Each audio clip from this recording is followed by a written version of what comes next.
بسم اللہ الرحمن الرحیم۔ السلام علیکم دوستو میرا نام ہے محمد انس اور آپ دیکھ رہے ہیں راہ جنت آفیشیل۔ دوستو آج کی یہ سٹوری بہت ہی زیادہ دلچسپ ہونے والی ہے کیونکہ یہ ایک ایسی خاتون کی سٹوری ہے جنہیں اسلام سے بہت ڈر لگتا تھا، یہاں تک کہ اگر کوئی مسلم خاتون حجاب پہن کے ان کے سامنے بھی آ جاتی تو یہ ان سے بھی ڈرنے لگ جاتی۔ تو دوستو انہوں نے اسلام کیسے قبول کیا، یہ جاننے کے لیے آپ اس ویڈیو کو پوری دیکھیں اور آپ کو بتا دیں کہ ہم اسی طرح کی نو مسلم کی سٹوریز لاتے رہتے ہیں۔ اگر آپ اس طرح کی ویڈیوز کو دیکھنے کے شوقین ہیں تو ہمارا چینل راہ جنت آفیشیل کو سبسکرائب کر دیں۔ تو چلیے اب بڑھتے ہیں آج کی سٹوری کی طرف۔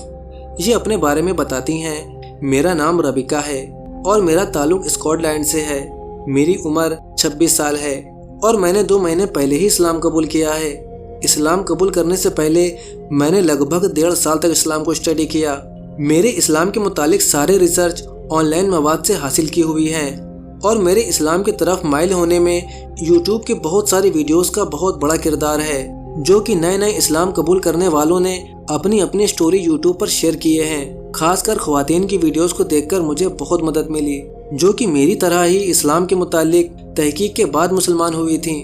بہرحال میں آپ کو اپنے متعلق بتاتی ہوں کہ میں اگرچہ عیسائی تھی مگر دین پر بہت زیادہ عمل درآمد نہیں رہا کرتی تھی۔ میں 17 سال کی عمر تک کبھی کبھار چرچ چلی جایا کرتی تھی، اور وہ بھی اس مجبوری کی وجہ سے کہ میری دادی چرچ جاتی تھیں تو مجھے بھی اپنے ساتھ زبردستی چرچ لے جاتی تھیں۔ مگر جب میں 17 سال کی ہوئی تو یونیورسٹی کی تعلیم کے لیے اپنے قریبی بڑے شہر چلی گئی، کیونکہ ہماری رہائش جس جگہ تھی وہ آبادی سے دور ایک چھوٹا سا ٹاؤن تھا اور یہاں کوئی یونیورسٹی نہیں تھی۔ یونیورسٹی جانے کے بعد 2 اہم تبدیلیاں ہوئیں۔ پہلا یہ کہ میرا چرچ جانا ختم ہو گیا، اور دوسری یہ کہ یونیورسٹی میں مختلف مذاہب ہیں اور مختلف کلچر کے لوگوں سے میل جول کی وجہ سے دیگر کلچر اور مذاہب کے متعلق بھی جاننے کا موقع ملا۔ اس وقت میں اسلام کے متعلق کچھ نہیں جانتی تھی سوائے ان معلومات کے جو کہ میڈیا کے ذریعے غلط چیزیں اسلام کے متعلق پھیلائی جاتی ہیں۔ یقین مانیے میں ان دنوں مسلمانوں سے اس قدر خوفزدہ تھی کہ سڑک پار کرتے وقت میرے پاس سے اسکارف پہنے ہوئے کوئی عورت بھی گزر جاتی تو میں ڈر جاتی تھی۔ مگر اسلام سے متعلق میری رائے میں تبدیلی آج سے 6 سال پہلے آئی، جب 2017 میں ہماری فیملی ترکی گھومنے گئی۔ وہاں اپنے ارد گرد ہر طرف مسلمان دیکھ کر نہ صرف میرے اندر کا خوف ختم ہوا بلکہ مسلمانوں کے متعلق میری رائے بھی یکسر تبدیل ہو گئی، اور مجھے پہلی مرتبہ اس بات کا اندازہ ہوا کہ میڈیا پر مسلمانوں کے متعلق جو چیزیں پھیلائی جاتی ہیں اور معاشرے میں جو چیزیں مسلمانوں کے متعلق عام ہیں وہ سب سچ نہیں ہیں۔ بہرحال ترکی سے واپسی پر میری رائے یکسر تبدیل ہو چکی تھی، مگر میری رائے کی یہ تبدیلی صرف مسلمانوں سے متعلق تھی اور مذہب اسلام کے متعلق مجھے ابھی بھی کچھ معلومات نہیں تھی، اور نہ ہی میرے اندر کوئی اس قسم کی سوچ تھی کہ مجھے اسلام قبول کرنا ہے۔ پھر 2 سال پہلے میں اپنی والدہ کے ساتھ ایجپٹ گئی، اور یہ میری زندگی کا دوسرا اہم ٹرننگ پوائنٹ تھا۔ دراصل ہم جب ایجپٹ گئے تو مسلمانوں کا مقدس مہینہ رمضان تھا، اور مجھے پہلی مرتبہ اسلام کے متعلق مذہبی معلومات حاصل کرنے کا موقع ملا۔ اس وزٹ میں جتنے لوگوں سے ہماری میل ملاقات رہی وہ بہت ہی اچھے مزاج کے، نرم دل، خوش اخلاق اور بہت زیادہ مہمان نواز تھے، اور اس ٹور میں رمضان اور روزوں کے متعلق جان کر مجھے ایک خوشگوار حیرت کا سامنا ہوا، اور میرے لیے یہ کسی ایڈونچر سے کم نہیں تھا کہ کیسے یہ پورا مہینہ بھوک پیاس برداشت کریں گے۔ بہرحال میں تو کم از کم یہ بھوک پیاس برداشت نہیں کر سکتی تھی، مگر یہ لوگ یہ سب خوشی خوشی کر رہے تھے اور اس کو بالکل بوجھ یا مشکل نہیں سمجھ رہے تھے۔ اس سفر کے واپسی پر میں اسلام کے متعلق بہت زیادہ رسپیکٹ دل میں لے کر واپس آئی تھی، اور اس سفر کے بعد میں نے سوشل میڈیا پر اسلام کے متعلق معلومات حاصل کرنا شروع کر دی، اور ایک لڑکی تھی انسٹاگرام پر، میں اسے فالو کرتی تھی۔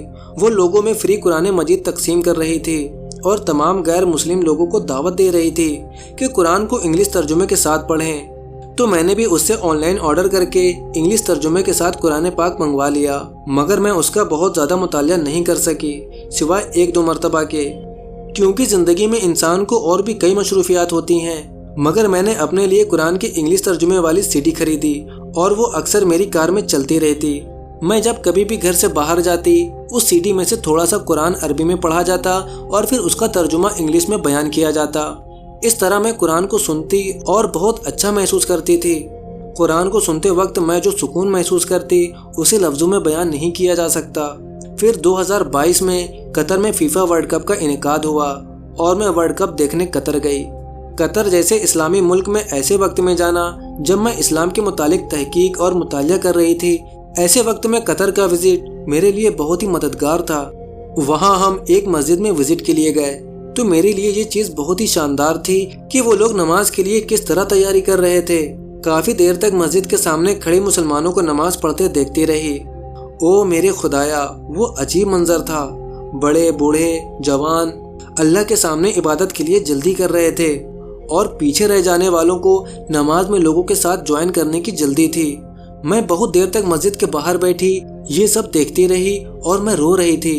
میری آنکھوں سے آنسو نہیں رک رہے تھے۔ پھر ایک دن ہم ایجوکیشن سٹی مسجد گئے۔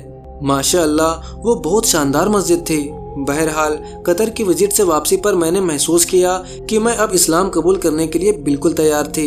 اسلام قبول کرنے سے پہلے مجھے اگر کسی بات کا دکھ تھا تو وہ محض اس بات کا تھا کہ میں اب اپنے والدین کے ساتھ کرسمس نہیں منا سکوں گی، کیونکہ کرسمس عیسائیت کا مذہبی تہوار ہے اور میری ریسرچ سے مجھے پتہ چلا کہ اسلام دوسرے مذاہب کے تہوار منانے سے منع کرتا ہے۔ بہرحال یہ 2023 کے رمضان سے ایک مہینہ پہلے کی بات ہے جب میں نے اسلام قبول کرنے کا ارادہ کیا، کیونکہ میں رمضان میں روزہ رکھنا چاہتی تھی اور مجھے معلوم تھا کہ روزے رکھنے کا کوئی اجر و ثواب نہیں ہے اگر آپ مسلمان نہیں ہیں۔ میں نے اسلام قبول کرنے کے لیے اپنے مقامی مسجد کے امام صاحب سے کئی مرتبہ وقت لینے کے لیے فون پر بات کرنے کی کوشش کی، مگر ان سے رابطہ نہیں ہو سکا۔ پھر میں نے اچانک ہی ایک مسجد میں جانے کا ارادہ کیا کہ بغیر اپوائنٹمنٹ کے مسجد جاؤں اور امام صاحب سے شہادت کے کلمات پڑھ کر اسلام قبول کر لوں۔ میں وہ دن کبھی نہیں بھول سکتی جب میں اسکاٹ لینڈ کے سینٹرل مسجد کی طرف ڈرائیو کر رہی تھی۔ بہت زیادہ ایکسائٹیڈ تھی۔ مجھے یاد ہے وہ عصر کے بعد کا وقت تھا جب میں مسجد میں امام صاحب کے سامنے چیئر پر بیٹھی ہوئی تھی اور شہادت کے کلمہ پڑھتے وقت میری جو فیلنگز تھی وہ میں بیان نہیں کر سکتی۔